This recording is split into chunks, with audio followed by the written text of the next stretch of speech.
Buenas tardes, estudiantes del Centro Preuniversitario de la Universidad Nacional Mayor de San Marcos. Los saluda cordialmente el profesor Wilber Almonte, profesor del curso de Filosofía. Les doy la bienvenida a la sesión de consultas académicas que corresponde al día martes 22 de julio. Mi horario de atención es los días martes de 3 a 5, ¿no? Les recuerdo por si en ese lapso ustedes desean ingresar a la sesión para realizar las consultas que ustedes consideren necesarias o pertinentes. Esta semana vamos a resolver las preguntas de la parte evaluativa que corresponde a la separata de la semana 17, que es la que se viene desarrollando tanto en el ciclo ordinario como en el ciclo especial. Entonces, les pido que me concedan unos segundos para compartir el archivo de la separata correspondiente.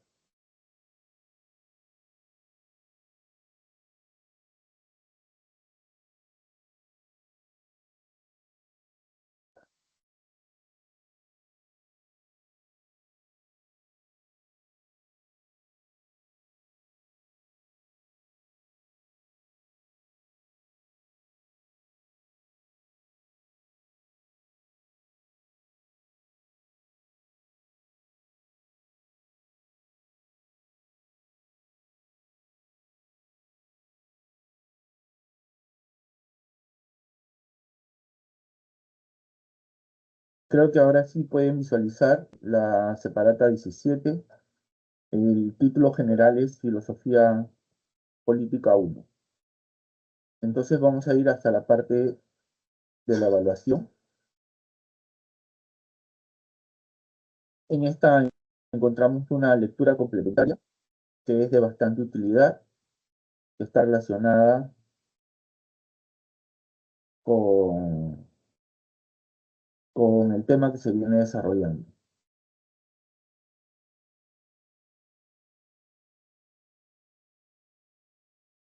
Muy bien, entonces voy a dar lectura a, a estos párrafos que espero que, además de interesantes, les sean útiles.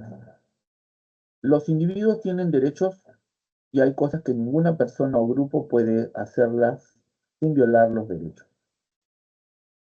Estos derechos son tan firmes y de tan largo alcance que surge la cuestión de qué pueden hacer el Estado y sus funcionarios si es que algo pueden. ¿Qué espacio dejan al Estado los derechos individuales? La naturaleza del Estado, sus funciones legítimas y sus justificaciones, si las hay, constituyen el tema central de este libro.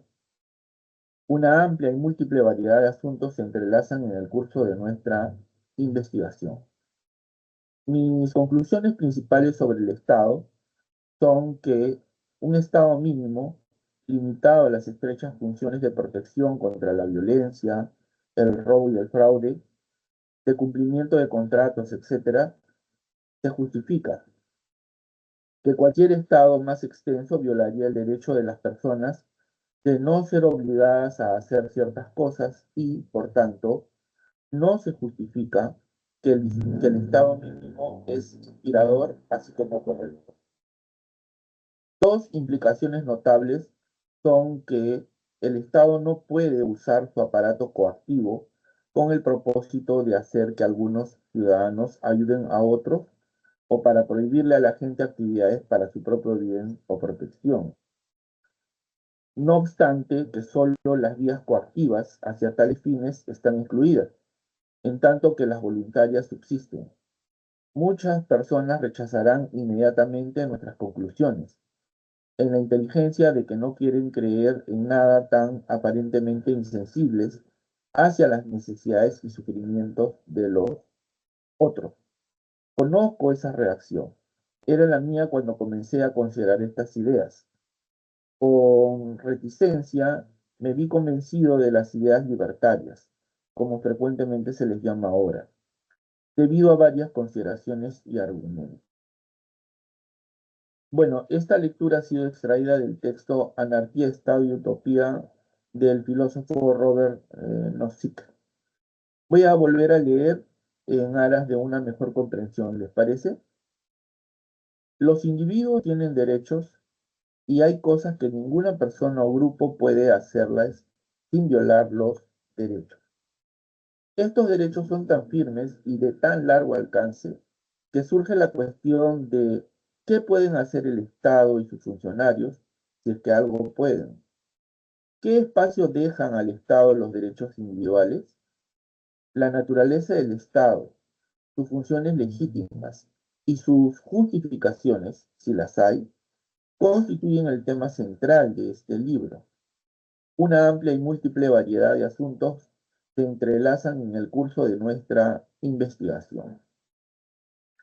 Mis conclusiones principales sobre el Estado son que un Estado mínimo, limitado a las estrechas funciones de protección contra la violencia, el robo y el fraude, de cumplimiento de contratos, etc., se justifica que cualquier Estado más extenso violaría el derecho de las personas de no ser obligadas a hacer ciertas cosas y por tanto no se justifica que el Estado mínimo es inspirador, así como correcto. Dos implicaciones notables son que el Estado no puede usar su aparato coactivo con el propósito de hacer que algunos ciudadanos ayuden a otros o para prohibirle a la gente actividades para su propio bien o protección. No obstante, que solo las vías coactivas hacia tales fines están excluidas, en tanto que las voluntarias subsisten.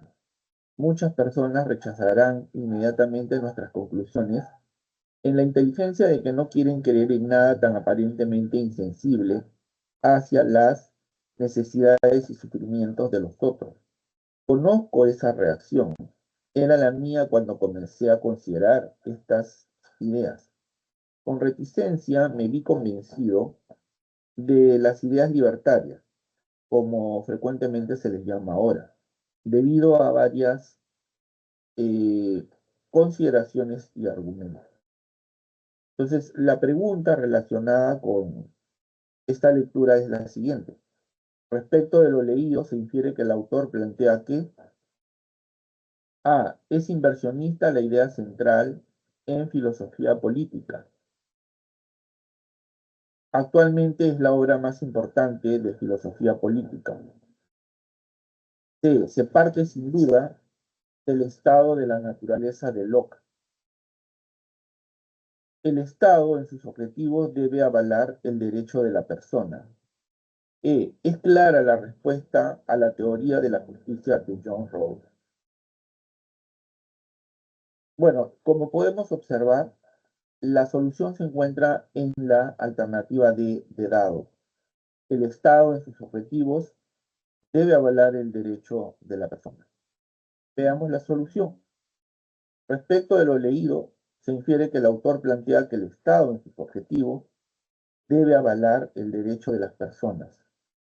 Es justamente lo que propone el liberalismo, que los derechos de las personas están por encima del poder y de la autoridad del Estado.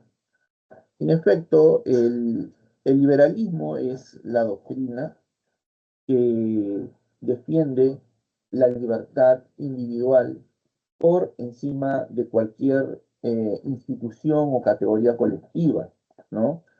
Eh, por ejemplo, por encima del Estado, ¿no?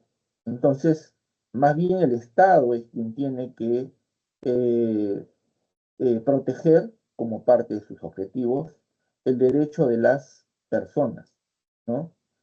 El derecho de las personas, ¿no? Eh, el liberalismo sostiene que ni el Estado ni ninguna otra institución o categoría colectiva o social puede estar por encima de los derechos individuales de la persona humana, ¿no? Por eso es que esta lectura hace una defensa, ¿no? De los derechos individuales de la persona y está a favor, como se dice, ¿no? A través de las líneas que conforman los párrafos presentes en esta lectura complementaria, que está a favor de un Estado pequeño, ¿no? Es decir, de un Estado que se limita, digamos, a proteger los derechos de los individuos, ¿no? Eh, a las estrechas funciones de protección contra la violencia, el robo, el fraude, el cumplimiento de contratos, etcétera, ¿no? Un Estado con más prerrogativas, es decir, un Estado más extenso, más amplio, violaría el derecho de las personas de no ser obligadas a hacer ciertas cosas y por tanto no se justificaría, ¿no? Entonces, esa es la respuesta a la pregunta de la lectura de esta semana. A continuación vamos a desarrollar los ejercicios de clase propuestos. Número 1. En Platón ya encontramos vestigios o semillas contra lo que hoy identificamos como la corriente política del liberalismo. En la República, Platón anticipa lo que es una utopía antiliberal, o sea, el socialismo de cuño marxista. En ella, las afirmaciones de individualidad quedan debilitadas.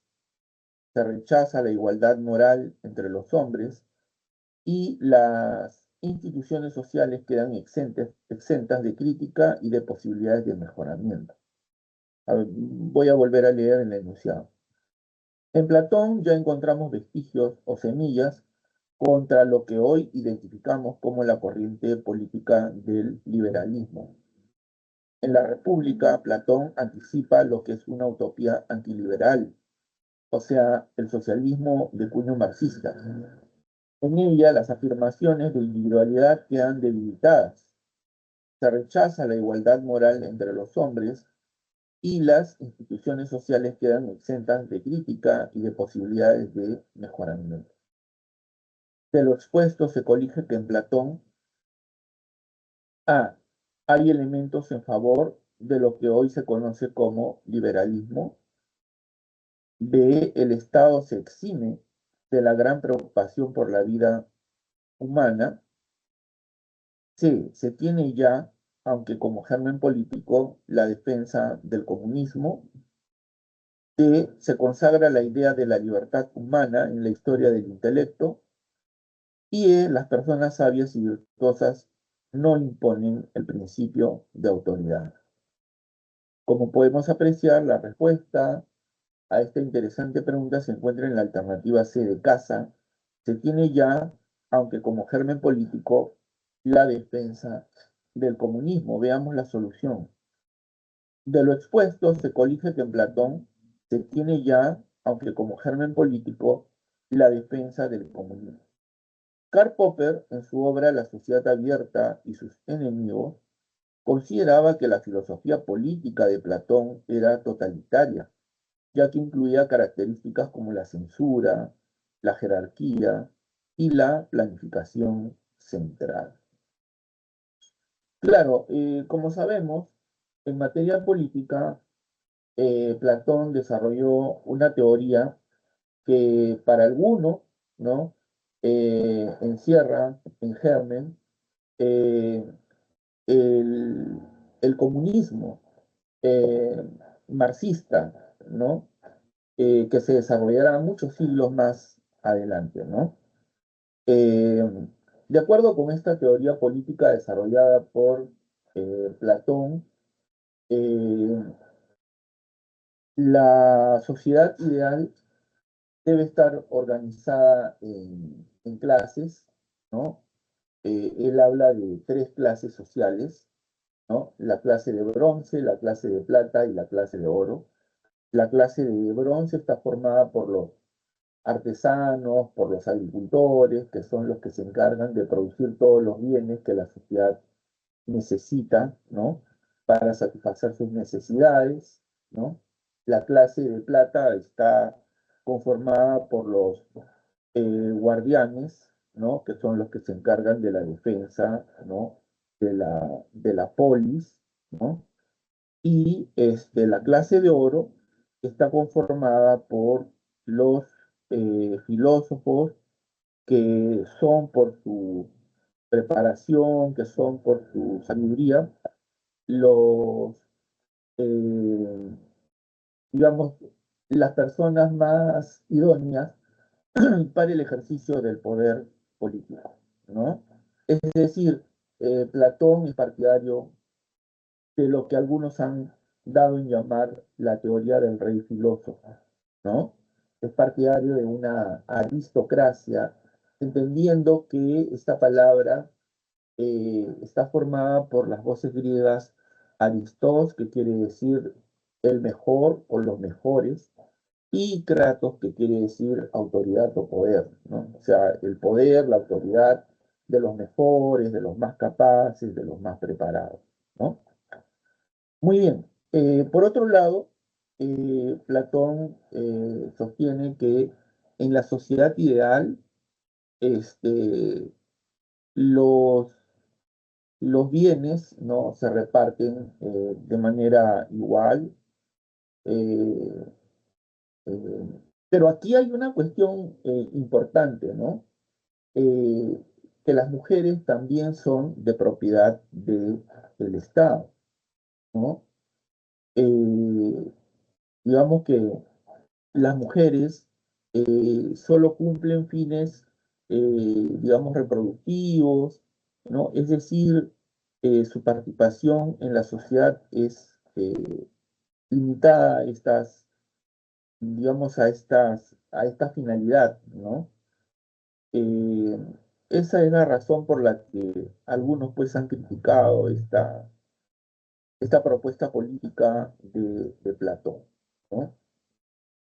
Aristóteles, discípulo de Platón, tenía una visión contraria en materia política, obviamente, a su maestro Platón, porque él era partidario, ¿no?, de la defensa de la propiedad privada, ¿no?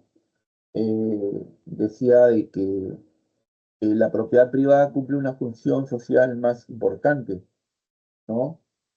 Eh, Porque nadie se esfuerza por lo que no es suyo o no siente suyo, ¿no? Decía que la propiedad privada sirve de estímulo para que las personas se esfuercen, ¿no? Produzcan con una mayor eficiencia, ¿no? Bueno, es uno de los argumentos que utiliza Aristóteles en contra de lo que Platón sostuvo, ¿no? Ahora, Karl Popper, en efecto, en su obra La sociedad abierta y sus enemigos, consideraba que la filosofía política de Platón tenía un carácter totalitario, en el sentido que el Estado pues era, digamos, un organismo que tenía el control total sobre los individuos, ¿no? Como parte de ese control se incluía pues la censura, la planificación central, etcétera, ¿no? Pasamos a la pregunta número 2.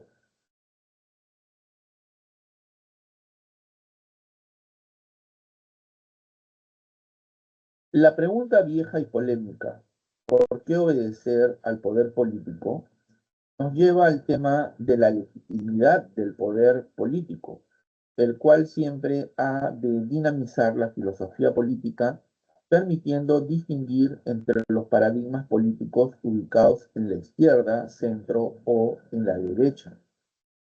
Es decir, uno podría ubicarse y saber si se está en presencia del liberalismo o del socialismo, del autoritarismo o de la democracia directa.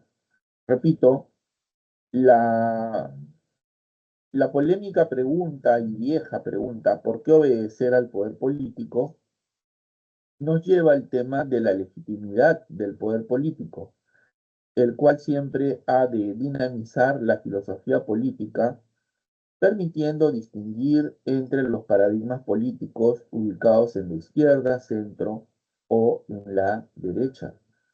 Es decir, uno podría ubicarse y saber si se está en presencia del liberalismo o del socialismo, del autoritarismo o de la democracia directa. De lo leído se desprende que A. Los gobiernos deben fundamentar su mando en algo distinto a las armas. B. Algún criterio, excepto el miedo, debe haber para obedecer al rey. C. Solamente algunas personas han nacido para gobernar desde el Estado. D. Se busca la razón suficiente para basar la obediencia en el poder político. E. Unos deben tener el derecho a mandar y los súbditos el deber de obedecer. Bueno, la respuesta se encuentra en la alternativa D de dado. Se busca la razón suficiente para basar la obediencia en el poder político. Veamos la solución. De lo leído, se colige que se busca la razón suficiente para basar la obediencia en el poder político. Es el tema siempre actual de la legitimidad del poder estatal que ha de responder a la pregunta, ¿por qué obedecer al poder político? Claro, desde la antigüedad una pregunta que expresa una preocupación central en materia de filosofía política, ¿no? Y que ha sido objeto de reflexión de los filósofos abocados a esta interesante disciplina, ha sido por qué debemos obedecer al poder político, o sea, cuál es el fundamento del poder político, ¿no? Eh, entonces, eh, esta ha sido una preocupación en filósofos como Platón, en filósofos como Aristóteles, bueno, y en filósofos que desarrollaron su actividad filosófica en siglos posteriores, ¿no? Eh, Esto de por qué obedecer al poder político, tal como se dice en el enunciado de la pregunta, permitiría pues distinguir eh, varios paradigmas políticos, ¿no? Como por ejemplo el de izquierda, el de derecha, el de centro, ¿no? Uno podría ubicarse y saber si está en presencia del liberalismo o del socialismo, del autoritarismo o de la democracia directa, ¿no? Muy bien, pasamos a la pregunta número 3. Para Aristóteles, las leyes son una disposición para vivir con arreglo a la virtud e impedir el comportamiento vicioso. Las leyes son obras de la política y se producen teniendo en cuenta conceptos básicos como el de ciudadanía, libertad, justicia, territorio y población. Hay que considerar que la legalidad implica regularidad en las conductas y en la administración de la justicia, lo cual nos ha de conducir a una vida buena o virtuosa, superior para todos los integrantes. A partir del texto se podría señalar que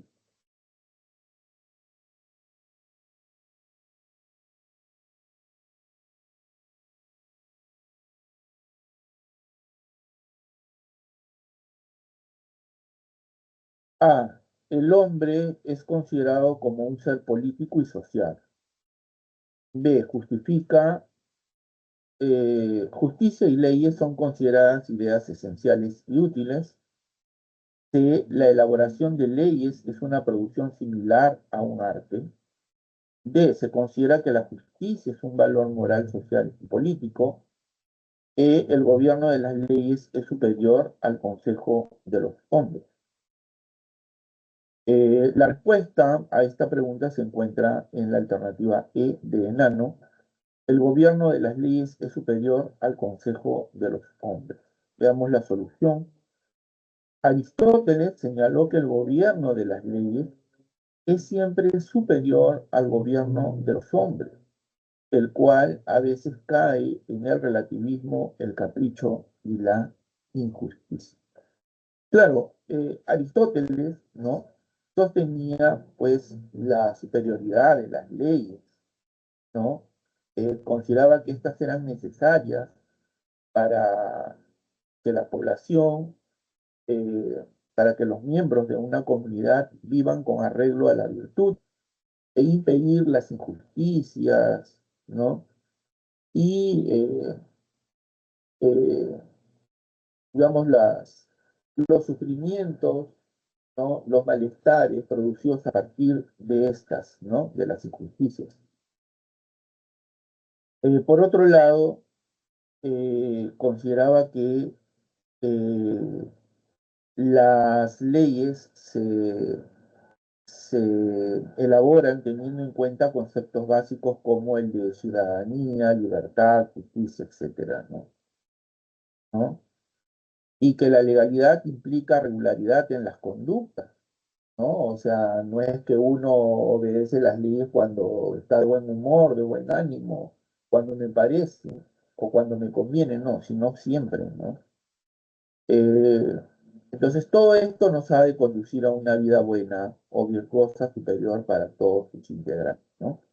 Creo que esta pregunta, este, y a mí me ha ocurrido, ¿no?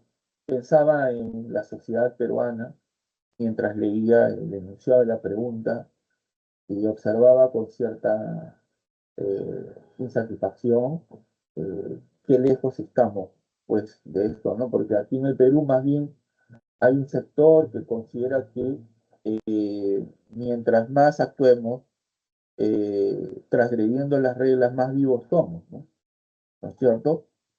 Eh, bueno, aquí hay una distorsión, pues, ¿no? De lo que se debería, ¿no? En cambio, o por el contrario, hay sociedades en las cuales, pues, las personas cumplen, ¿no?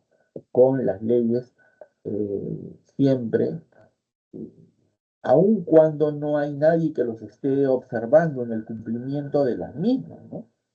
Imagínense un conductor que se desplaza por una vía y que el semáforo le ordena detenerse a las 3 de la mañana, cuando no hay ningún policía de tránsito observando su accionar.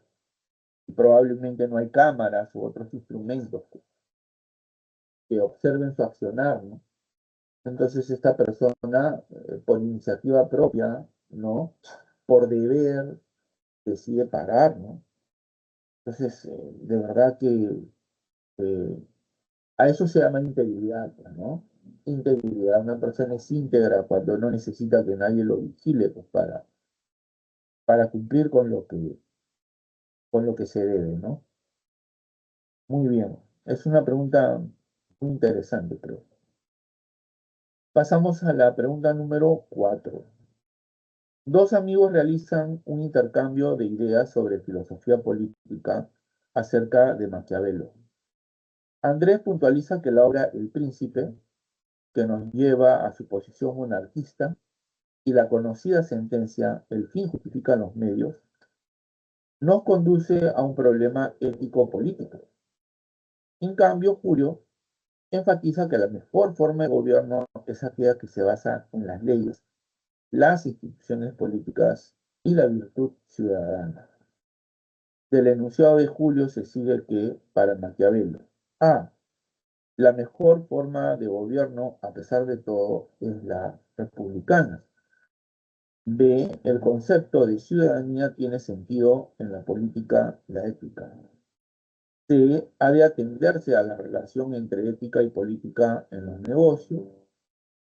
D. En cualquier situación es preferible la alternativa monarquista.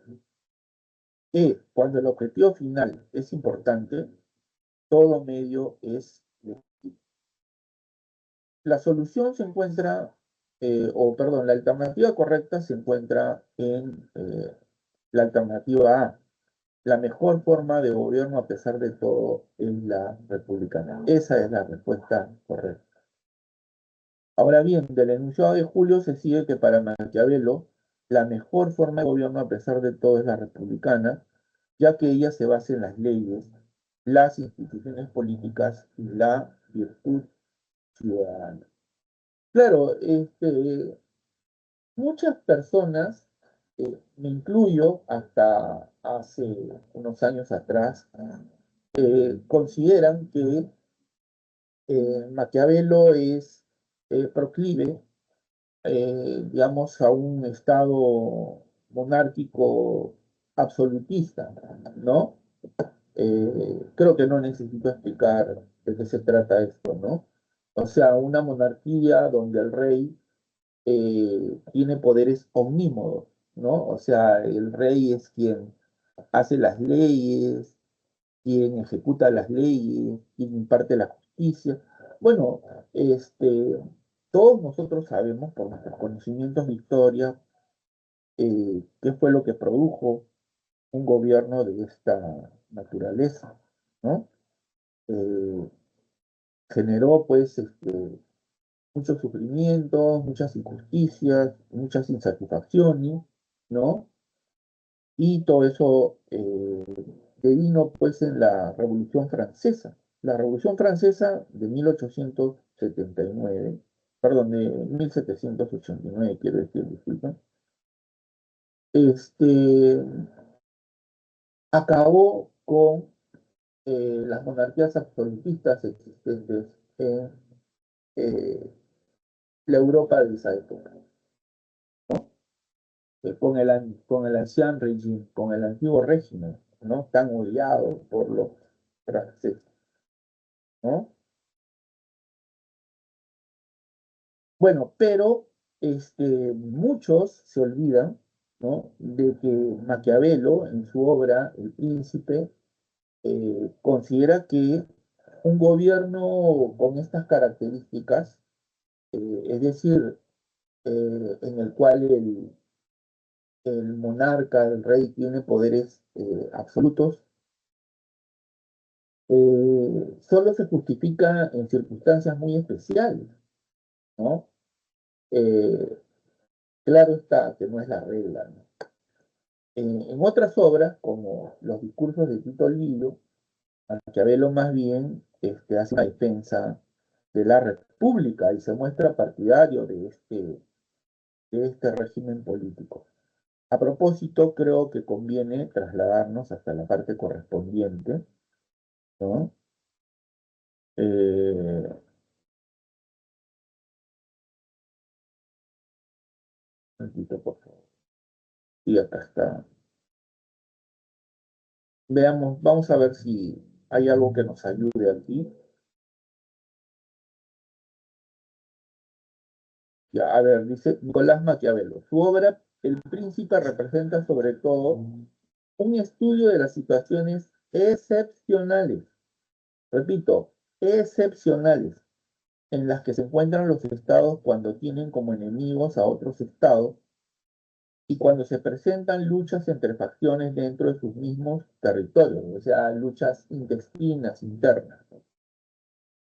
Así recomendó, para salvaguardar la seguridad, la justicia y el bien común en estos escenarios tan complejos, la concentración del poder en un solo hombre, así como la creación de milicias ciudadanas. Claro, entonces, el Maquiavelo, que habla sobre estas situaciones excepcionales, se muestra a favor pues, de un gobierno en el que el poder es controlado por el soberano, por el rey, por el monarca, ¿no? Digamos que esta idea ha dado origen a la creencia de que Maquiavelo es en toda circunstancia proclive a un gobierno de esta naturaleza, ¿no? Que él propone las monarquías, que es un defensor de las monarquías absolutistas, por ejemplo. Pero no es así porque acabamos de ver que el príncipe representa sobre todo un estudio de las situaciones excepcionales en las que se encuentran los estados cuando tienen como enemigos a otros estados y cuando se presentan luchas internas, ¿no? Sin embargo, en sus discursos, ¿no? Sobre Tito Livio, ¿no? Sobre la primera década de Tito Livio, perdón, Maquiavelo manifestó que la mejor forma de gobierno no es la monarquía o principado, sino la república, un tipo de organización política que funciona sobre la base de tres pilares. Uno, leyes que bloquean la tiranía y por tanto toda dominación de unos hombres sobre otros. Dos, instituciones políticas en las que tienen voz y voto cada uno de los sectores de la sociedad. Y tres, virtudes en los ciudadanos que hacen posible su intervención activa en los asuntos públicos y en la defensa militar de la patria. Por todo lo anterior, el filósofo italiano suele ser enmarcado dentro de la tradición política republicana. Ahí está más claro, no canta el gallo. Entonces, Maquiavelo, pues, es partidario de la república. Para él es la mejor forma de gobierno. Pasamos a la pregunta número 5. El diccionario define el leviatán como un monstruo marino que simboliza el mal. Thomas Hobbes utilizó este término para referirse al Estado soberano. Se percibe que actualmente solemos utilizar el mencionado término cuando hablamos del gobierno y de los procesos políticos de manera peyorativa. Es decir, cuando nuestro objetivo es llamar la atención sobre los peligros que afectan a un sector público que se yergue todopoderoso en la sociedad. Por ejemplo, ante el cobro excesivo de impuestos a los ciudadanos. Vamos a volver a leer el enunciado en aras de una mejor comprensión y claridad. El diccionario define el leviatán como un monstruo marino que simboliza el mal. Thomas Hobbes utiliza este término para referirse al Estado soberano. Se percibe que actualmente solemos utilizar el mencionado término cuando hablamos del gobierno y de los procesos políticos de manera peyorativa. Es decir, cuando nuestro objetivo es llamar la atención sobre los peligros que afectan a un sector público que se yergue todopoderoso en la sociedad. Por ejemplo, ante el cobro excesivo de impuestos a los ciudadanos. De lo anterior, se ha de señalar que, según Hobbes, A. Se ha examinado la paradoja de ser gobernado en un país cualquiera. B. El Estado para el ciudadano se convierte a veces en una pesada carga. C. En democracia, el hombre se constituye siempre en un ciudadano libre. D. El hombre es un súbdito que debe cumplir lo que no ha seleccionado. E. El sector público, a través de los impuestos, ayuda a los necesitados. La respuesta se encuentra en la alternativa B de Barco.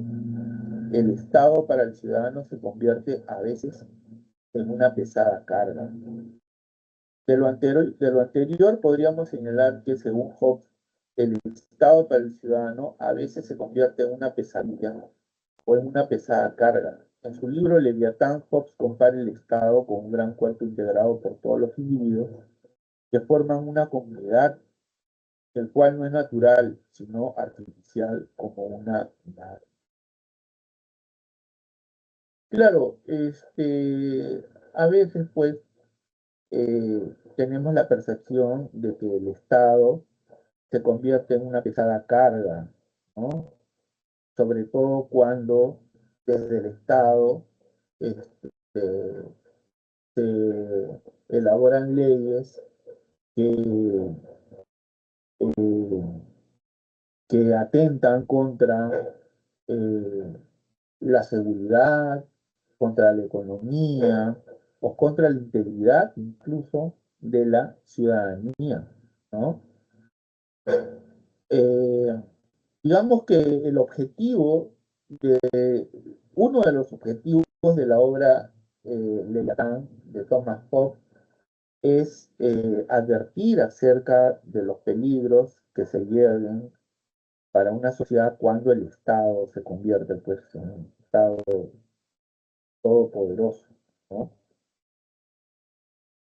Eh, por ejemplo, cuando el Estado pues, tiene tanto poder que cobra excesivamente impuestos a los ciudadanos, ¿no? Ahí se convierte en una pesada carga. Eh, bueno, Fox era partidario de un Estado con esas características. ¿no? Un Estado todopoderoso, eh, que por su mismo poder se impone sobre el más poderoso de los integrantes de una comunidad. Para Fox era necesario que esto sea así, porque en la sociedad, eh, o en todo caso en el estado natural, es decir, antes de la creación del Estado y las instituciones sociales, en el estado natural, la comunidad primitiva, vamos a decirlo así, predomina la ley del más fuerte, ¿no? El más fuerte se impone sobre el más débil, ¿no? Eh, esta situación genera injusticias y las injusticias traen consigo sufrimiento, ¿no? Entonces, para evitar esta situación, Hobbes considera que debe existir una institución más poderosa que cualquier individuo, ¿no? Que por su mismo poder es capaz de evitar estas situaciones de injusticia. ¿De qué manera? Mediante las leyes, ¿no? Mediante la aplicación de las leyes, ¿no? De esa manera es como se regulan las relaciones sociales, ¿no? Y y se hace posible un mínimo de concordia, ¿no? Un mínimo de tranquilidad entre los integrantes de una comunidad, ¿no? Muy bien. Entonces, eso pensaba Hobbes, ¿no? Al final, Hobbes es partidario, pues, de un Estado, eh, digamos, que tiene mucho poder. Es más, algunos lo han vinculado con el Estado monárquico absolutista, ¿no? Que tiene, pues, esas características, ¿no? Eh, Hobbes cree, pues, que el Estado debe tener suficiente poder para evitar que los individuos hagan lo que quieran, sobre todo aquellos que tienen, digamos, más poder que los demás, ¿no? Pasamos a la pregunta número 6. El derecho a la propiedad, es decir, el derecho a poseer, usar y heredar la propiedad que se haya adquirido legalmente, es considerado valioso. Básicamente, en toda sociedad democrática, esto tiene sus orígenes en el mismo intento tradicional de fundar los derechos de propiedad sobre los principios de la libertad natural con el visto bueno establecido por Locke. Voy a volver a leer. El derecho a la propiedad, es decir, el derecho a poseer, usar y heredar la propiedad que se haya adquirido legalmente, es considerado valioso básicamente en toda sociedad democrática. Esto tiene sus orígenes en el intento tradicional de fundar los derechos de propiedad sobre los principios de la libertad natural con el visto bueno establecido por Locke. De lo leído se infiere, según la teoría política de Locke, que A. El derecho a la propiedad deja a la gente elegir un modo de vida. B. La aprobación moral de los derechos humanos queda relajada. C. Relegada, debe ser. C. Los derechos de autor poseen a la postre un valor extrínseco. D. Se aboga por uno de los tres derechos naturales del hombre. Y E. El derecho a la libertad puede tener consecuencias favorables. Solución. De lo leído se infiere, según la teoría política de Locke, que se aboga por uno de los tres derechos naturales del hombre, en este caso de la propiedad privada. Los tres derechos naturales son los siguientes: la vida, la libertad y la propiedad privada. La respuesta entonces se encuentra en la alternativa de dado, que aboga por uno de los tres derechos naturales del hombre. Claro, los teóricos del liberalismo político, ¿no? Y dentro de estos, ¿no? Digamos, uno de los padres del liberalismo, John Locke, abogan por la existencia de derechos naturales, ¿no? Existe una libertad natural en el hombre, ¿no? ¿Cuáles son esos derechos naturales que existen en el hombre? El derecho a la vida, el derecho a la libertad y también el derecho a la propiedad privada, ¿no?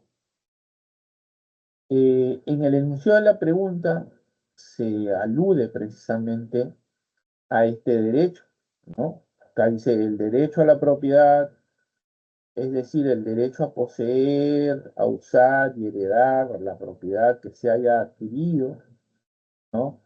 Es considerado valioso en toda sociedad democrática, ¿no? Esto tiene sus orígenes en el mismo intento tradicional de fundar los derechos de propiedad sobre los principios, bueno, etcétera, etcétera, ¿no? Entonces, de aquí nos lleva a la respuesta, ¿no? Se infiere, según la teoría política de Locke, que se está abogando por uno de los tres derechos naturales del hombre, según la consideración lockeana, ¿no? Entonces, Locke considera, repito, que existen tres derechos naturales en el hombre, ¿no? Sin los cuales, pues, el hombre no puede aspirar a una vida que le permita, pues, el perfeccionamiento, la tranquilidad, etcétera, ¿no?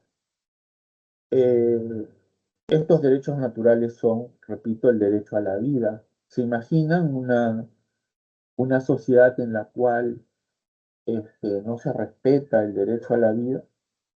¿Se imaginan una sociedad en la cual este, los miembros eh, no tienen el derecho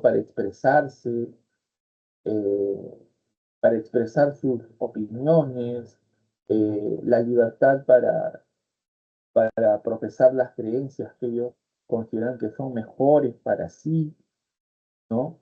Una sociedad en la que las personas no tienen derecho a ser propietarios de aquello que con mucho esfuerzo, ¿no? Han conseguido con su trabajo.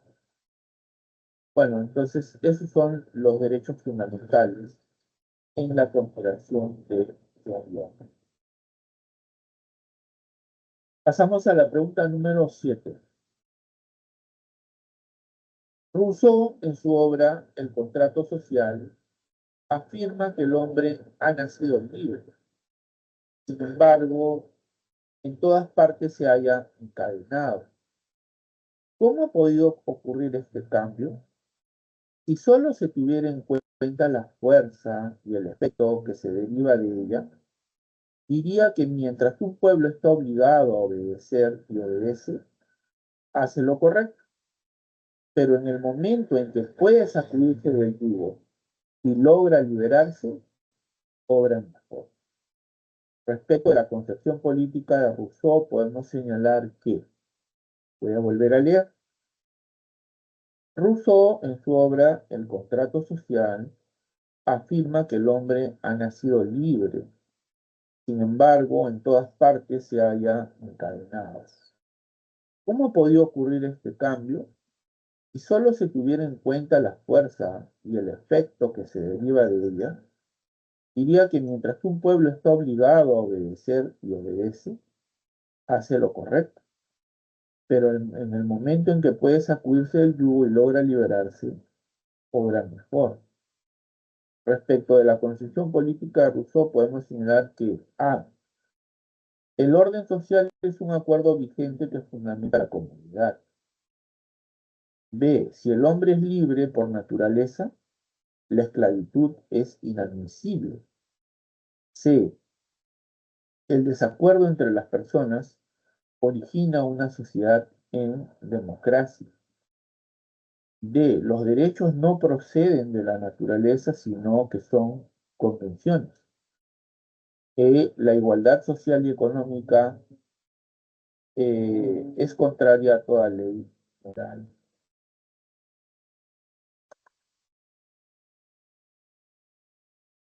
La respuesta se encuentra en la alternativa B de Barco. Si el hombre es libre por naturaleza, la esclavitud es inadmisible. Veamos la solución. Respecto de la concepción política de Rousseau, podemos señalar que si el hombre es libre por naturaleza, la esclavitud es inadmisible. Hay pues una oposición entre naturaleza y convicción en cuanto al origen de la libertad y de la esclavitud. Esta no procede de la naturaleza, sino que se basa en convenciones. Claro.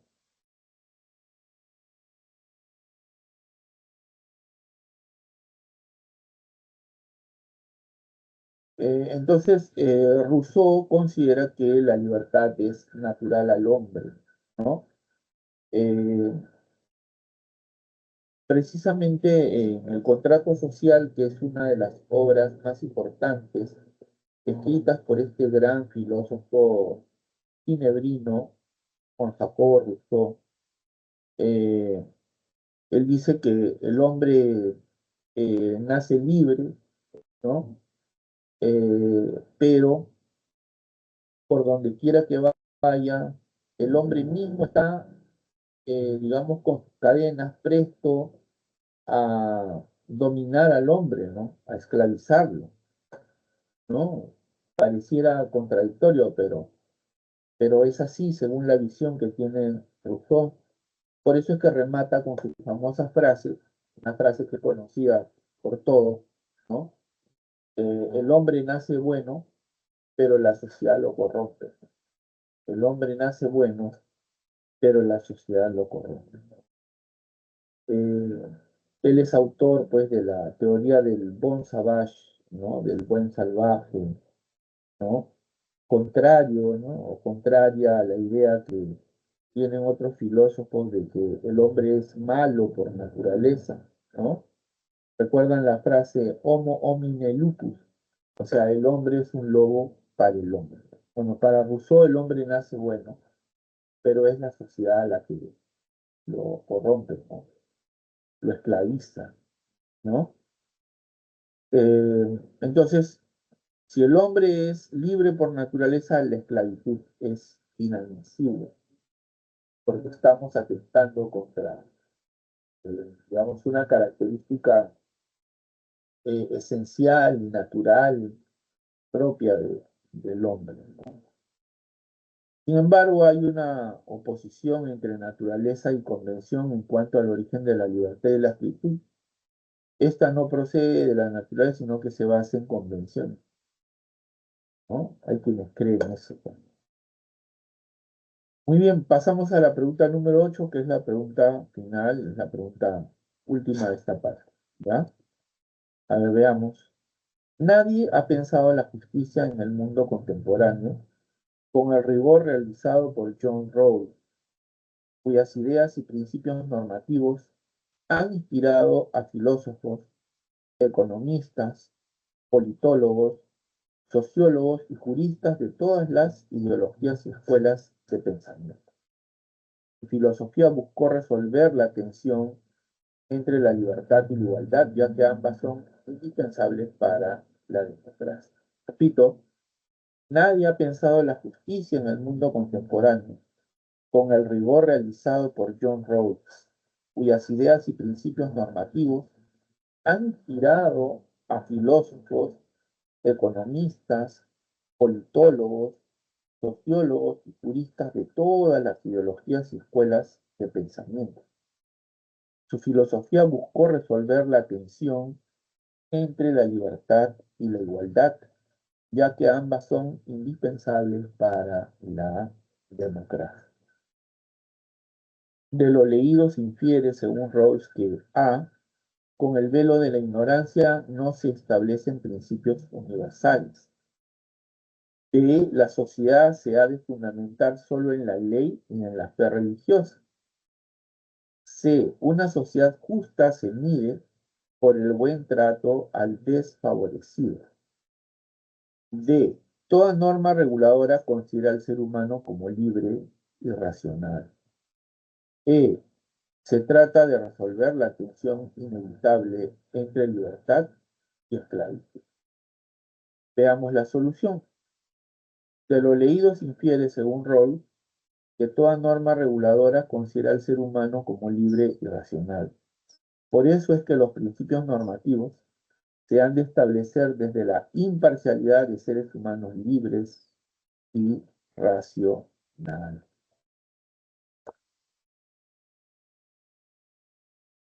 Eh,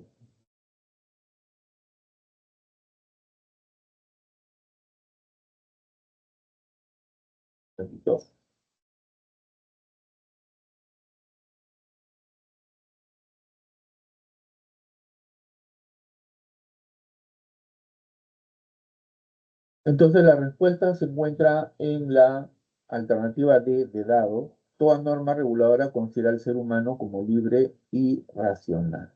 Bueno, John Rawls es un filósofo contemporáneo eh, muy afamado por su famosa teoría de la justicia, ¿no? Una teoría que ha inspirado y que ha esclarecido, ¿no? El pensamiento de politólogos, economistas, sociólogos, abogados, de todas las ideologías, ¿no? Eh, es conocida también como la teoría del velo de la ignorancia, ¿no? Eh, esta teoría básicamente sostiene que debemos imaginar una sociedad ideal en la que ningún miembro eh, sabe qué rol va a ocupar dentro de ella, dentro de la sociedad. O sea, no sabe si va a ser un gobernante, un gobernado, no sabe si va a ser un profesional o un técnico, no sabe si va a ser un educador o un abogado o un ingeniero. Es más, incluso esto vale para cuestiones como no sabemos si vamos a ser hombres, mujeres, blancos, negros, chinos, ¿no? O sea, ahí está la idea del velo de la ignorancia. Entonces, desde esta situación de imparcialidad, debemos decidir cómo nos gustaría, ¿no? O qué leyes, qué principios regularían, ¿no es cierto?, la vida en una sociedad como esta, ¿no? Entonces, desde la imparcialidad, es solo desde la imparcialidad y solo con la participación, ¿no?, de hombres racionales y libres, es que se puede decidir cuáles son, digamos, las normas, ¿no?, que aseguran este, digamos, que unos sujetos no tengan derechos o más derechos sobre los demás, ¿no? Que no tengan privilegios sobre los otros, ¿no? Lo cual pues sería, digamos, el origen, ¿no?, de los conflictos y de las enemistades que surgirían como consecuencia de esta situación de desigualdad y de injusticia, ¿no? Entonces, esta teoría de la justicia desarrollada por John Rawls, repito, ¿no?, ha iluminado, ¿no?, el pensamiento de otros filósofos, economistas, politólogos, sociólogos y juristas de todas las ideologías y escuelas de pensamiento, ¿no? Su filosofía buscó resolver la tensión entre la libertad y la igualdad, ya que ambas son indispensables para la democracia. Y entonces hemos llegado a esta parte y bueno, solo me queda invitarlos para participar en los minutos que quedan de esta sesión de consultas académicas. Todavía tienen tiempo para irse y hacerme llegar sus preguntas. Voy a hacer una pausa breve, ¿no? Y ya regreso, no se vayan, por favor. ¿Ya?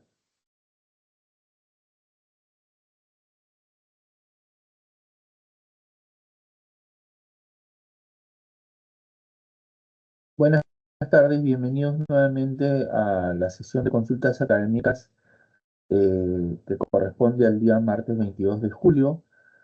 Ahora vamos a desarrollar algunos aspectos de la separata 17, que es, como ya dije, la que se viene desarrollando tanto en el ciclo ordinario como en el ciclo especial. ¿Está bien?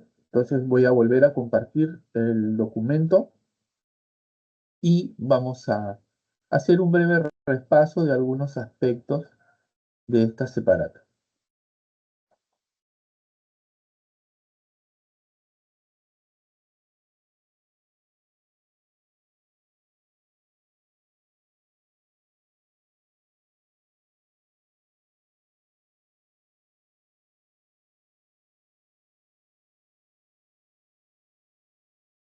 Bueno, como ya había manifestado, el título general es Filosofía Política 1, ¿no?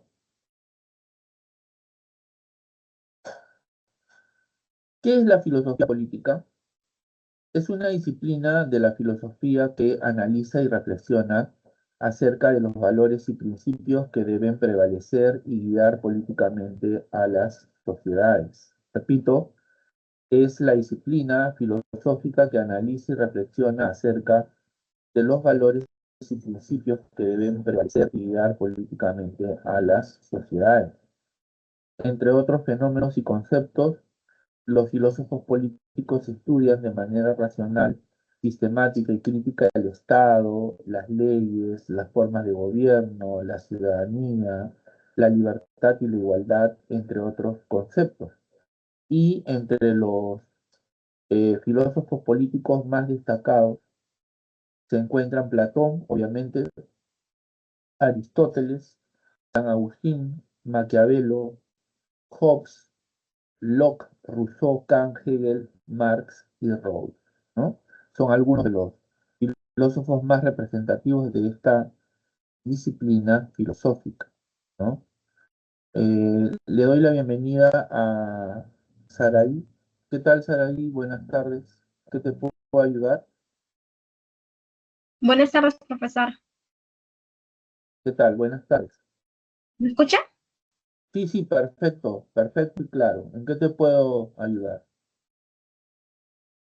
Profesor, en que tenía una consulta sobre el anarquismo. ¿Ya? ¿Quieres No que sé te si hable me sobre el podría. anarquismo? Ajá, o vaya explicando sobre la filosofía política. Claro, o sea, lo que iba a hacer a continuación era hablar acerca de las propuestas filosóficas de los pensadores que aparecen en la separata de esta semana. Ujú. Pero en esta semana no trabajamos directamente el anarquismo, sino en la semana 18. Pero si tú deseas, lo que yo puedo hacer es presentar o compartir eh, la separata de la semana 18 del ciclo, de un ciclo pasado. Lo leo y te voy explicando cuáles son las características más importantes del anarquismo e incluso a partir de ello podemos establecer las diferencias con el marxismo o comunismo, por Sería ejemplo. excelente, profesor, porque siempre me confundo con Sí, esos claro que sí, términos. pero me tienes que dar unos segundos para buscar el archivo, ¿te parece? Sí, profesor. Al Ya, contrario, la espero. ya, un ratito, por favor.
Saraí, ¿me escuchas?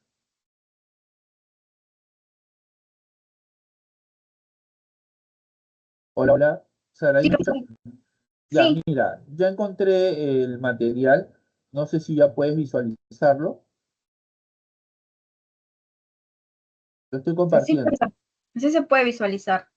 Ya, entonces voy a leer y te voy a ir explicando, ¿te parece? Bueno, Sí, la profesor. palabra anarquismo está formada por dos voces, que son an, que es una voz negativa, que quiere decir sin, y arqué, que quiere decir gobierno, poder, autoridad. Entonces, anarquismo significa sin gobierno, sin poder, sin autoridad, ¿no? Eso es lo que significa. Ahora bien, el anarquismo es una corriente que en principio propone una sociedad sin Estado y en un sentido más amplio defiende una sociedad sin autoridad coactiva en ninguna esfera social: gobierno, negocios, industria, comercio, religión, educación, familia. A ver, te explico. El anarquismo está en contra de todo poder, de toda institución que coacte, limita, restrinja o impida la libertad del individuo. Por eso es que se opone a todas las instituciones que, por el poder que ejercen, oprimen al hombre, ¿no? Está en contra de los ejércitos, está en contra de la iglesia, incluso del propio Estado, ¿no es cierto? No hay una posición única entre los anarquistas que oscilan entre la radicalización, o sea, la revolución violenta, y la moderación, los cambios parciales. O sea, eso también es importante, ¿no? Hay anarquistas revolucionarios, o sea, que creen en la revolución, y hay anarquistas moderados que creen en los cambios parciales, ¿no? Las bases teóricas del anarquismo se remontan a la Ilustración, ¿no? La Ilustración es un movimiento intelectual que, como tú sabes, se desarrolló en el siglo XVIII, ¿no? Eh, la Ilustración hizo posible la Revolución Francesa de 1789. Entonces, a ver, las bases teóricas del anarquismo se remontan a la Ilustración, a Rousseau y a Godwin. De Rousseau influyó su teoría de la naturaleza buena del hombre y la capacidad cooperativista y altruista de las sociedades primitivas, mientras que de Godwin asumieron su defensa cerrada del anarquismo y de una sociedad libre, ¿no? Claro, este Rousseau es un filósofo ginebrino que defendió la bondad natural del hombre, ¿no? El hombre nace bueno, pero la sociedad lo corrompe, es la famosa frase de Rousseau, ¿no? Es partidario de lo que algunos llaman la teoría del buen salvaje. El hombre nace bueno, pero la sociedad lo corrompe, ¿no?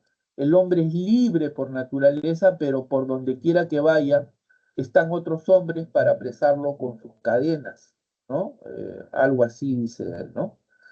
Bueno, entonces la capacidad cooperativista y altruista de las sociedades primitivas son cuestiones que defiende Rousseau, ¿no? Ya en el siglo XIX, el anarquismo se asume como un programa de revolución social a favor de la clase trabajadora. Así, el primero en ser llamado anarquista, Proudhon, defiende el mutualismo como el camino productivo hacia un colectivismo ideal. Otros, como el anarcocomunista Kropotkin, sostuvieron que la cooperación y el apoyo mutuo eran un factor evolutivo que habría permitido evolucionar y progresar al ser humano. Tanto Kropotkin como luego Bakunin, otro anarcocomunista, defendieron a la clase trabajadora. Bakunin se vinculó directamente al anarcosindicalismo. Bueno, eh, el anarquismo lo que propone entonces es una sociedad sin clases sociales, ¿no? sin clases sociales y sin Estado, sin ninguna institución que coacte, limite o impida la libertad individual del ser humano, ¿no? Está en contra de toda autoridad que limite o impida la libertad del hombre, ¿no? Entonces, aspira a una sociedad sin clases, ¿no? En eso se parece al comunismo marxista, porque ambas teorías políticas están a favor de una sociedad sin clases sociales, ¿no? Como ya hemos visto, algunos anarquistas son partidarios de la revolución, ¿no? Y lo mismo pasa con el comunismo marxista, ¿no? Algunos marxistas también son partidarios de la revolución, ¿no? O sea, solo la revolución hará posible, eh, eh, digamos, llegar a una sociedad sin clases, ¿no? Solo la revolución hará posible crear una sociedad más justa y más igualitaria, ¿no? Entonces, en eso se parece, ¿no? Repito, el anarquismo y el comunismo marxista, en que están a favor de una sociedad sin clases, ¿no es cierto? Están en contra del Estado, son partidarios de la revolución, eh, están en contra del liberalismo, ¿no es cierto? Rechazan el liberalismo por su individualismo, eh, bueno, etcétera, ¿no? Ahora, ¿en qué se diferencia el anarquismo del comunismo marxista? ¿No? Si ambas teorías son partidarias de una sociedad sin clases, sin explotados ni explotadores, si ambas teorías este, están en contra del Estado.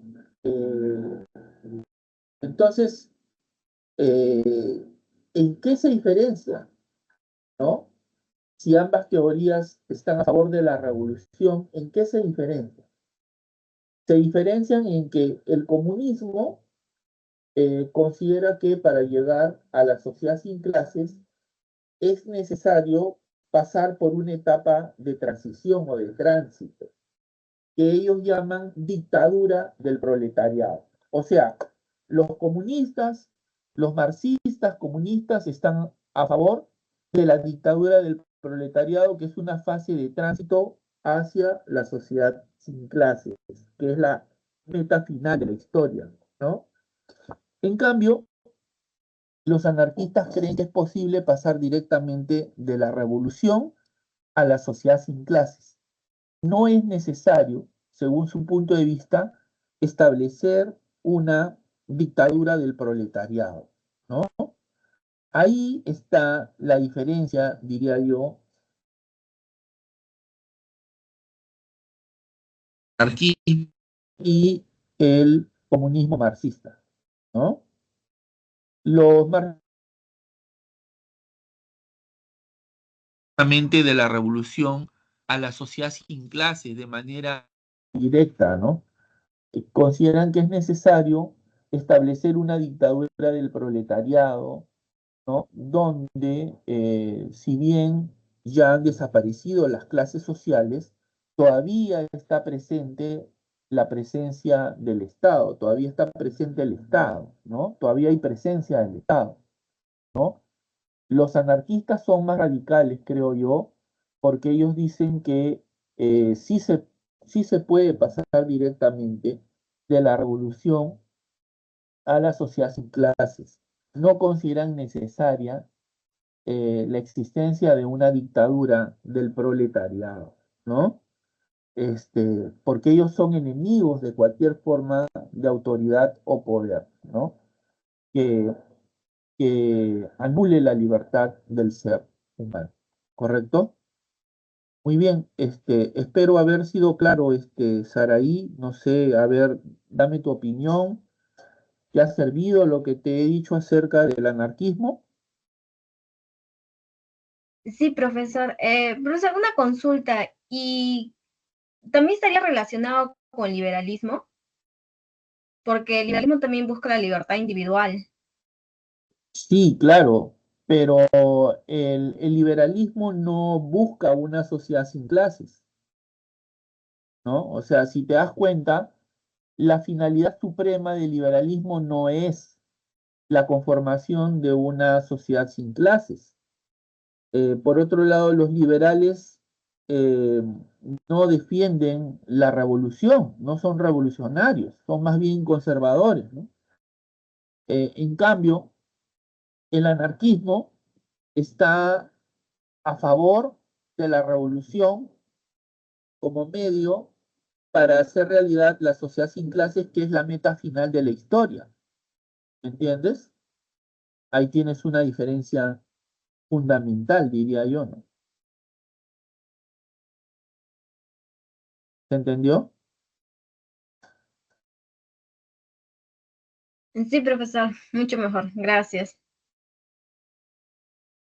Muy bien. ¿Alguna otra duda, Saraí? Porque tengo la visita de otros estudiantes y quiero atender también sus preguntas.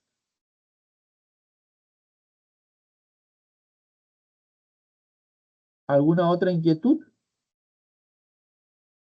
No por ahora, profesor. Ya, entonces le doy la bienvenida a Edwin Figueroa y a Alison Sales. Alison es tu nombre, ¿verdad? O Sí, Minta. profesor. Alison o Alison, Minta, ¿cómo? Alison. como usted guste, profe, la verdad. Pero ¿cómo te llaman tus padres, tus hermanos, tus amigos? ¿Cómo te llaman? Ah, Alison, profesor. Ya, perfecto, Alison. A ver, no sé si me permites, Alison, atender a Edwin un ratito y luego te atiendo a ti. Sí, profesor. Gracias. Edwin, ¿qué tal? Buenas tardes, ¿cómo estás? Hola, buenas. Veo que me has escrito una pregunta. Sí, así es. Ya, no me quedó claro de qué trata la ciudadanía activa para Rousseau. Por otro lado, ¿cuál era la diferencia para los filósofos antiguos entre ética y política? Ya, vamos a compartir la separata de esta semana, ¿correcto?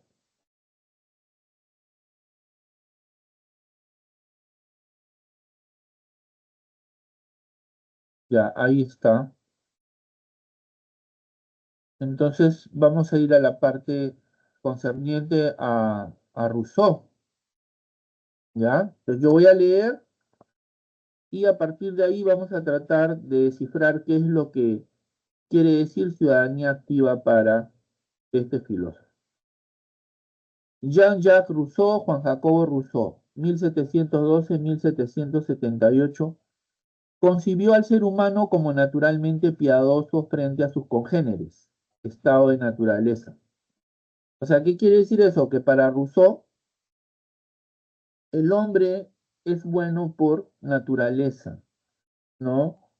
Eh, Él es partidario de lo que algunos llaman la teoría del bon sauvage, del buen salvaje. El hombre nace bueno, pero la sociedad lo corrompe, ¿no?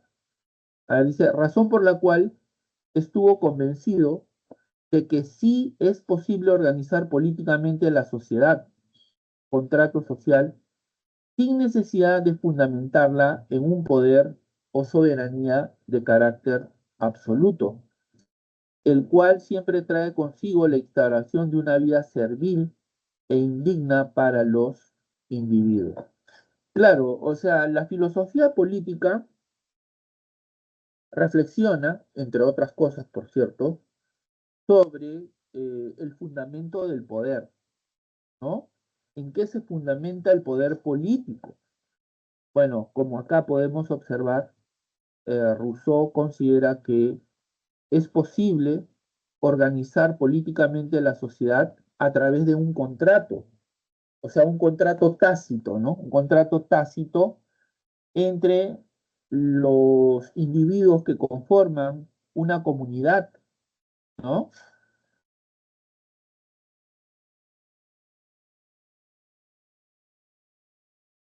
Por ejemplo, los monarcas absolutistas, ¿no? Eh, los monarcas del ancien régime, del antiguo régimen, que fue destruido por la Revolución Francesa en 1789, que tantas injusticias, que tantos sufrimientos causara, decía que el rey eh, reina por encargo de Dios, ¿no? Por encargo de Dios, y que su gobierno pasa a su hijo, ¿no? De manera hereditaria, ¿no?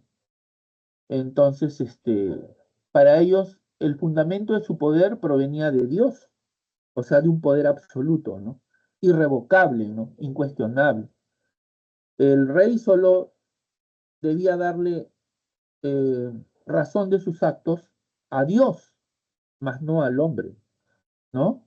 Bueno, uno de los que se opuso a esta idea eh, legitimadora del poder fue Rousseau. Rousseau decía que el poder proviene del pueblo, ¿no? Y no proviene de Dios, ¿no? De ahí viene pues la frase Vox Populi Vox Dei, la voz del pueblo es la voz de Dios, ¿no? Entonces, Rousseau era contrario a la idea, ¿no? De que el poder de los monarcas procede de Dios. Él decía de que existe una soberanía popular, ¿no? O sea, el pueblo es soberano. La soberanía es la capacidad de decisión del pueblo para elegir respecto de su vida, ¿no? Muy bien, entonces, en este sentido propuso un Estado republicano en el que la elaboración de las leyes estuviese a cargo de la totalidad del pueblo, ¿no? A eso se llama ciudadanía activa, que el pueblo participa activamente en actividades como esta, como elaborar las leyes, ¿no? Así, el principio político fundamental para garantizar la libertad y la igualdad es entonces que el poder legislativo recaiga en la voluntad general, no en intereses particulares. Ahora bien, expresó Rousseau que el poder ejecutivo puede recaer en uno o más hombres dependiendo de lo que decía la voluntad general como lo más conveniente para el bien común. Rechazó toda legitimación de la esclavitud, pues todos los hombres son libres por naturaleza. Entonces, si todos los hombres son libres por naturaleza, la esclavitud es algo contrario a la naturaleza libre del hombre. Entonces, la esclavitud es ilegal, es ilegítima, ¿no? Al mismo tiempo criticó que la política solamente tenga como fines la seguridad y el orden, ya que la participación ciudadana, el bienestar material y la educación cívica también son de suma importancia para que los seres humanos alcancen su plenitud. O sea, el Estado no solo se debe preocupar por la seguridad y el orden, sino también debe asegurar la participación de la ciudadanía en actividades claves, como por ejemplo, ya hemos visto, ¿no? Que la población participe en la elaboración de las leyes, ¿no? Entre otras actividades, ¿no? Entonces creo que está respondida tu pregunta, Edwin, ¿no? ¿A qué se llama ciudadanía activa? Al hecho por el cual la población participa en actividades claves para el gobierno. ¿Está claro? Sí, gracias. Muy bien. ¿Alguna otra pregunta? Sí, lo que he dejado después de esa pregunta. A ver, dice, ¿cuál era la diferencia para los filósofos antiguos entre ética y política? Bueno, ambas son,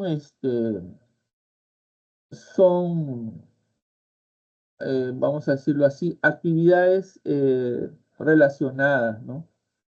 Están relacionadas, pero la ética tiene que ver más con eh, la corrección o incorrección de nuestros actos individualmente, ¿no? La política tiene que ver más con el Estado, el poder, esas cosas, la ciudadanía, ¿no? O sea, son ámbitos que guardan relación, pero que eh, mantienen también diferencias, ¿no? La ética tiene que ver con nuestro comportamiento individual, También en términos sociales, obviamente, ¿no? También en términos sociales, tiene que ver con eso, ¿no? Eh, la política tiene que ver más, sobre todo, con el Estado, con la comunidad, tiene que ver con las leyes, ¿no? O sea, hay una relación, ¿no? Porque el Estado requiere de buenos ciudadanos, que sean éticos, ¿no? Que se preocupen por ser virtuosos, ¿no? Obviamente, ¿no? Pero cada una tiene su propio ámbito, pues, ¿no? ¿Se entendió, Edwin? Sí, gracias. Listo. Acá has dejado una pregunta, ¿no? Ah, sí, esa sería la más compleja. A ver, dice, aunque la sociedad no esté formada sobre un contrato, y aunque nada bueno se consiga inventando un trabajo con el fin de deducir obligaciones sociales de él, todo el que recibe la protección de la sociedad debe una compensación por este beneficio. Y el hecho de vivir en sociedad hace indispensable que cada uno se obligue a observar una cierta línea de conducta para con los demás. A ver, aunque la sociedad no esté formada sobre un contrato, y aunque nada bueno se consiga inventando un trabajo con el fin de deducir obligaciones sociales de él, todo el que recibe la protección de la sociedad debe una compensación por este beneficio. Y el hecho de vivir en sociedad hace indispensable que cada uno se obligue a observar una cierta línea de conducta para con los demás. Indique las alternativas que se infieren del texto de Mill. A ver, la propia integridad depende del respeto de la de los demás. Las relaciones entre los individuos en una sociedad son morales. El ser humano respeta a los demás por conveniencia. El hombre busca su propia protección al garantizar la de toda sociedad. ¿Ah?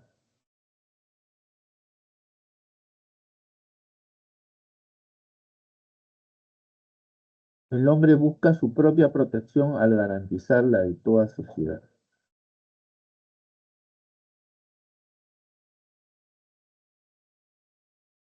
Entonces sería la uno, la 2 y la 3. Me parece que es la EA. A ver, perdón. Uno, 2 y 4, quiero decir. A ver. Otra vez. Quiero decir, uno, 2 y 4. La alternativa B para mí es.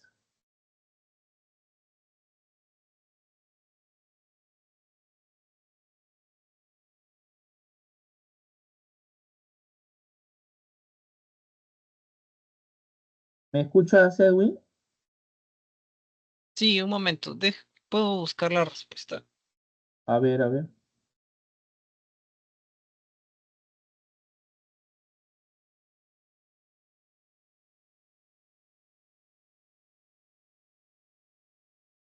Estoy entre la B y la D. Pero podría ser más la B porque la 2 dice las relaciones entre los individuos de una sociedad son morales. Claro, uno se obliga a observar una cierta línea de conducta para con los demás, dice. Me parece que ahí está la idea de moralidad. Sí, la respuesta marcada es la B. Claro, es la B, ¿no? La B es la respuesta.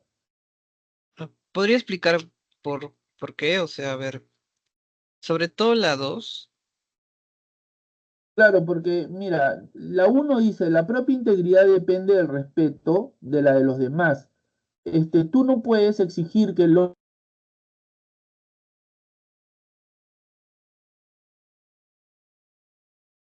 tú no puedes exigir que la gente no robe si tú robas, ¿me entiendes? Entonces, por eso es que dice, la propia integridad depende del respeto de la de los demás, ¿no? Ahora mira, en el enunciado hay un hecho clave, ¿no? Que dice, el hecho de vivir en sociedad hace indispensable que cada uno se obligue. Mira, ya no te obligue el Estado, sino tú mismo, ya eso es moral. Hay una relación entre la moral y el Estado, pero la moral es individual, proviene de ti, ¿no? Entonces, que cada uno se obligue a observar una cierta línea de conducta para con los demás, ¿no? Por eso la 2 dice, las relaciones entre los individuos en una sociedad son morales, ¿no? Claro. Las relaciones entre los individuos en una son morales, claro, ¿no es cierto? Porque la moral te dice lo que puedes hacer y lo que no puedes hacer en sociedad, ¿no? ¿No es cierto? No robes, no mates, ¿no? Etcétera, ¿no? Y la 4 dice, el hombre busca su protección al garantizar la de toda la sociedad, claro. ¿Entendió? Sí, pero no entiendo bien esto de la parte del texto de con el fin de deducir obligaciones sociales. Yo entiendo que la moral es social, ¿no? Entonces, ¿a qué se refiere en realidad? A ver, vamos a volver a leer, dice.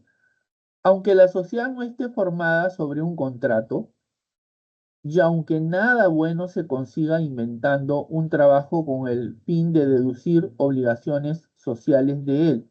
O sea, claro, mira, este, el Estado a ti te brinda ciertas cosas, ¿no? Te brinda protección, te brinda seguridad, te brinda educación, te brinda salud.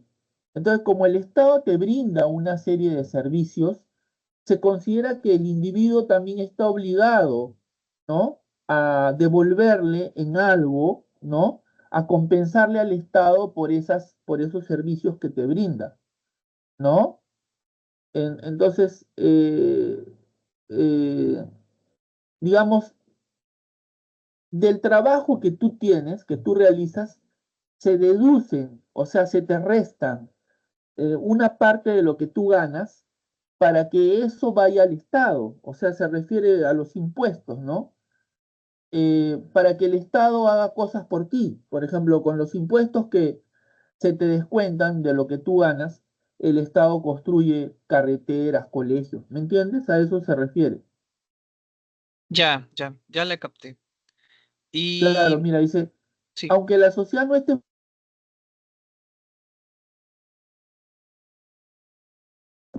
eh, y aunque nada bueno se consigue inventando un trabajo con el fin de deducir obligaciones sociales de él, todo el que recibe la protección de la sociedad debe una compensación por este beneficio y el hecho de vivir en sociedad, ¿no? Hace indispensable que cada uno se obligue, ahí está la idea de moral, a observar una cierta línea de conducta para con los demás. ¿Entendió? sí, pero en la 3 eh, yo interpreto el texto con conveniencia porque al final estás respetando a los demás porque de algún modo eso te beneficia, ¿no? ¿O no? No, no, no, no, no, no, no, porque vuelvo a repetir, en el texto dice, y el hecho de vivir en sociedad hace indispensable que cada uno se obligue. Tú te obligas a ti mismo, ¿entiendes? Tú te obligas a ti mismo. La moral es eso. Acuérdate de Kant que dice, ¿no? Hacemos las cosas por deber, por obligación, no por provecho. ¿Me entiendes? O sea, Sí, claro, yo hago tal cosa sí. porque considero que es mi obligación, ¿no? Eso es lo que te está diciendo Mill, que el hecho de vivir en sociedad te obliga, ¿no? A observar una cierta línea de conducta para con los demás, ¿no? Por ejemplo, no robar, no mentir, ¿no? Este, pagando tus impuestos estás contribuyendo a realizar colegios para los que menos tienen, qué sé yo, ¿no? ¿Me entiendes? O sea, Sí, sí, ya, ahora sí pero entiendo. tú no lo haces porque esperas algún beneficio en particular, ¿no? Porque en realidad el Estado sabe lo que hace con esa plata, ¿no?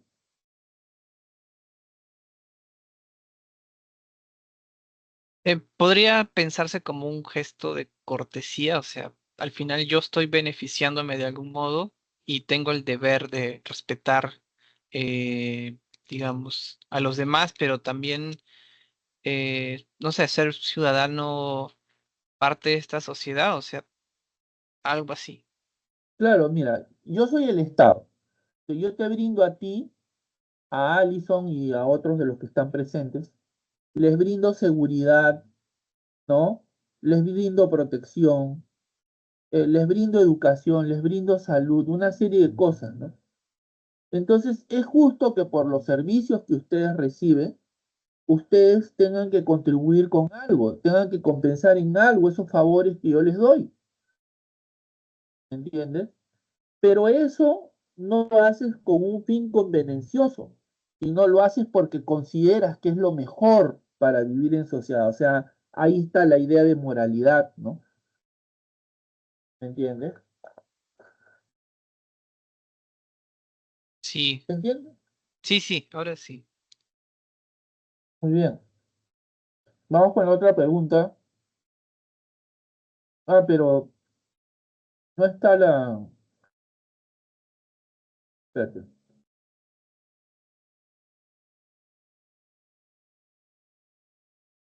¿Qué pregunta es la 77? Sí, Ya, dice, a ver, dice, la comprensión mental de los fenómenos de la realidad que captan nuestros sentidos y su análisis de acuerdo con métodos reconocibles, demostrables y comprensibles, está constituida por ideas, conceptos, proposiciones, juicios, argumentos y raciocinios que son presentados de modo fundado, ordenado, coherente y sistemático. Ya eso dice acá. ¿Y dónde está la otra pregunta? ¿Dónde está su pregunta? No encuentro. A ver. Esta definición corresponde principalmente a la característica del conocimiento científico denominada, ¿eso es la continuación? sí, esa es. A ver.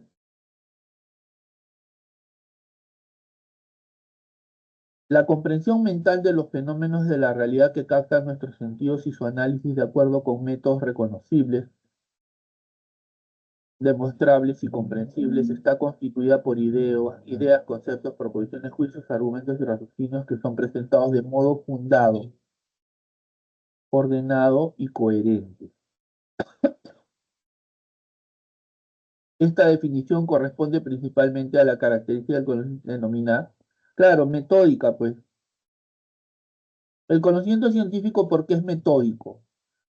Porque presenta, porque presenta, eh, digamos, porque estudia el conocimiento de manera demostrable, comprensible, a través de proposiciones, juicios, argumentos, etcétera, etcétera. Por eso, ¿no? No le veo mayor O sea, complejidad. o sea, el problema es que en las alternativas me aparece racional en vez de metódico. Ahí viene mi duda. En el No, solucionario, digo. pero la idea de metódico es eso. ¿Hay Claro, solucionario? Ah, pero, o sea, hay un solucionario y en las alternativas, o sea, yo marqué metódico, pero en el solucionario me aparece la E, racional. Entonces, no entiendo bien por qué no es metódico. O quizás hay un error. ya. A ver. Vamos a analizar nuevamente. De repente yo me he equivocado. Vamos a ver nuevamente, ¿no? A ver, un ratito. A ver, dice, la comprensión mental de los fenómenos de la realidad que captan nuestros sentidos y su análisis de acuerdo con métodos reconocibles, demostrables y comprensibles, está constituida por ideas, conceptos, proposiciones, juicios. Ya.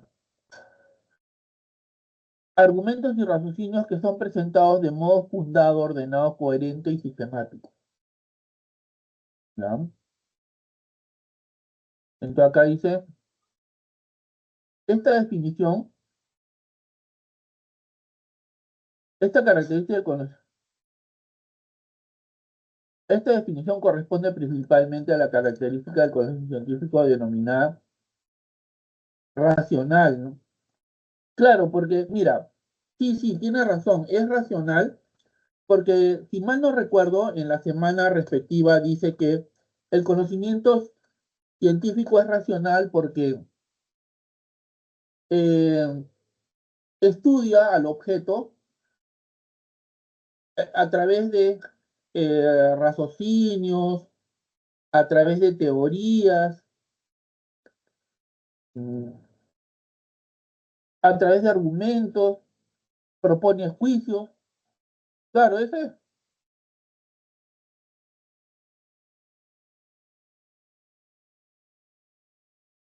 es la idea. Espérate. Entonces es un concepto más general. No, mira, vamos a buscar la separata número 10, si mal no recuerdo. Ah, ya, pero más o menos,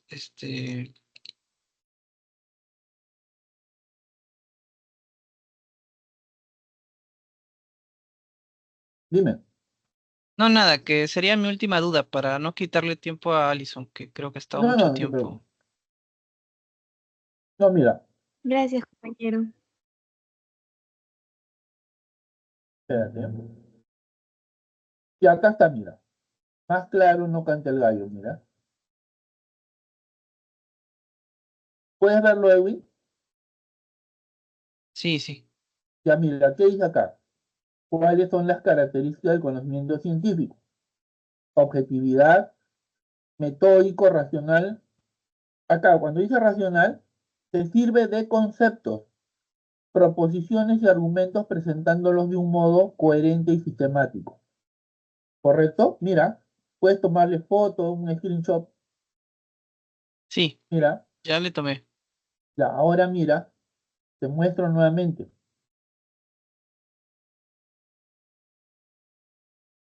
Mira, pregunta 77, dice, la comprensión mental de los fenómenos de la realidad que captan nuestros sentidos y su análisis de acuerdo con métodos reconocibles, demostrables y comprensibles está constituida por ideas, conceptos, proposiciones, juicios, argumentos y raciocinios que son presentados de modo fundado, ordenado, coherente y sistemático.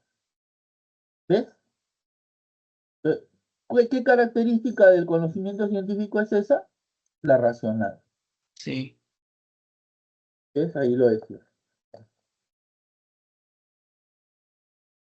Bueno, Edwin, está servido. Voy a atender a Alison, ¿ya? ¿Te parece? Sí, sí. Alison, ¿en qué te puedo ayudar antes que se termine el tiempo? Profesor, bueno, pues por ahora me podría explicar sobre John Rawls. Es que mi profesor no terminó de explicarlo bien, por favor. El La teoría último de que la justicia de Rawls. sí, por favor. Ya. Voy a compartir, ¿ya? Gracias. Claro que sí. Voy a leer y te voy a explicar, ¿ya? Dice, sostuvo que la virtud fundamental que debe estar en la base de toda sociedad política es la justicia.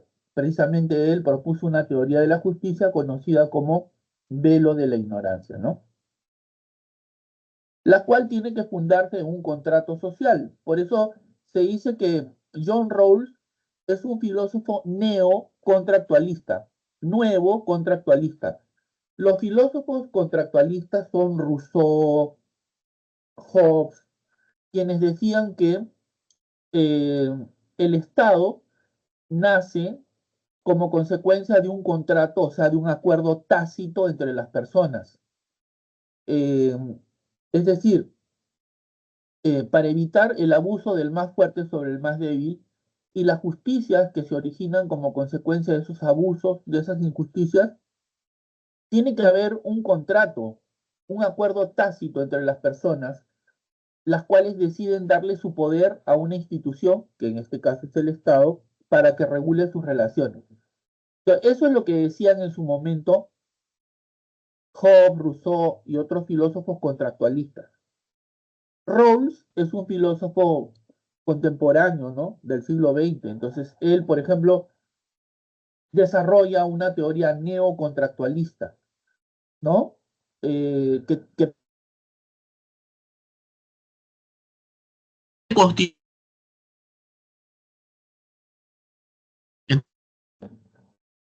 que para constituir una sociedad ideal,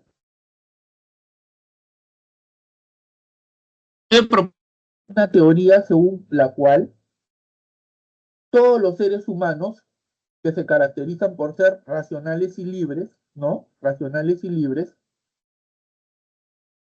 en cualquier circunstancia, ¿no? En una circunstancia de imparcialidad, presentarían los argumentos para una sociedad ideal, ¿no? O sea, por ejemplo, tú, Alison, si no supieras qué vas a hacer, qué cargo vas a desempeñar en la sociedad, no sabes incluso si vas a ser hombre o mujer, si vas a ser negro, blanco, chino, si no sabes si vas a ser abogada, educadora, ingeniera, ¿cómo te gustaría que sea la sociedad en la cual vas a vivir? Entonces, Rawls dice que solo desde la imparcialidad, solo desde una situación de imparcialidad, ¿no? Esto lo hace posible el velo de la ignorancia, o sea, el no saber qué rol vas a cumplir en la sociedad ideal, ¿no? Y solo con la actuación de hombres racionales y justos, y libres, perdón, se puede determinar cuáles son los principios de una sociedad ideal. ¿Se entendió o no se entendió? Eh, sí, profesor, pero, o sea, bueno, mi profesor Ya, nos puso los principios y nos puso del principio de la libertad. ¿Me podría explicar, por favor? ya, a ver.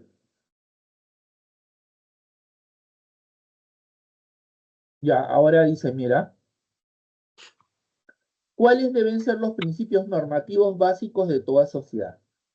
Para descubrirlos propone el escenario hipotético y artificial de la posición original desde el cual se concibe a los seres humanos cubiertos por un velo de ignorancia que evita toda postura parcial. De esta manera se deduce qué principios normativos establecerían desde la imparcialidad seres humanos libres y racionales. Precisamente es esta imparcialidad la que dota de justicia y legitimidad a tales principios normativos. Tras el velo de ignorancia, Rawls consideró que los seres humanos plantearían los siguientes principios de justicia. Primer principio, cada persona debe tener un derecho igual al esquema más extenso de libertades básicas iguales, compatible con un esquema similar de libertades para otros.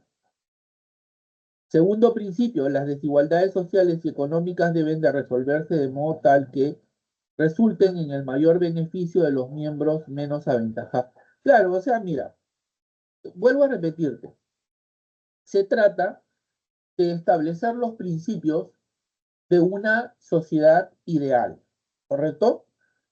Eh, para establecer los principios que regularían una sociedad ideal, John Rawls nos invita a poner una situación hipotética, ¿correcto? En una situación hipotética, ¿no? En la que los seres humanos libres, ¿no? Y racionales van a decidir esos principios, cuáles son los principios de una sociedad ideal, ¿no? Desde una situación hipotética, repito, ¿no? Entonces, si por ejemplo Allison no sabe qué rol va a cumplir en la sociedad, no sabe si va a ser ingeniera, abogada, es más, no sabe siquiera si va a poder estudiar en una universidad, no sabe si va a ser varón, mujer, no sabe si va a ser negro, si va a ser blanco, no sabe si va a ser europea, si va a ser americana, ¿no? Entonces, eso, digamos, esa situación de imparcialidad es la que asegura proponer los principios clave. Ahora, el primer principio es que todos reconozcamos que necesitamos ser libres, ¿no es cierto? Eh, Cada persona debe tener un derecho igual al otro, ¿no es cierto? Cada persona debe tener la misma libertad con el otro, porque si no, no podríamos poder decidir cómo va a ser una sociedad libre, que es algo básico, una sociedad ideal, que es lo básico, que es lo que queremos. Todos tenemos que ser libres, con lo cual se evitan también las desigualdades, ¿no es cierto? Eh, ¿Se entendió, Alison? ¿Ahora está mejor? Sí, profesor. Muchas gracias. No, gracias a ti. Bueno, lamentablemente el tiempo se ha acabado, pero en todo caso, miren, yo estoy los martes de 3 a 5. Lo que les pediría es tratar de entrar lo más temprano posible. Si pueden desde las 3 o 3:30 para que no nos pase lo que pasa algunas veces que se quedan en el tintero algunas preguntas o yo no puedo, no tengo el tiempo necesario, el tiempo que necesito para responderles con toda holgura sus preguntas, ¿ya? Profesor, disculpe, ¿sabes Muchas gracias. si la semana que viene van a haber consultas académicas? No, ¿verdad? Sí, sí va a haber. En la La, 18 sí va a haber. pero es feriado, ¿no? O, Las vacaciones. ¿Ah? Vacaciones, semana de descanso. ¿En la semana No, de descanso van a ver? no, en la semana de descanso no. Solo hasta la No, 18. ya, Sí. Pero la otra semana sí va a haber el martes, el miércoles. ya. Listo, gracias. Hasta luego. gracias, profesor. Hasta luego. Nos vemos.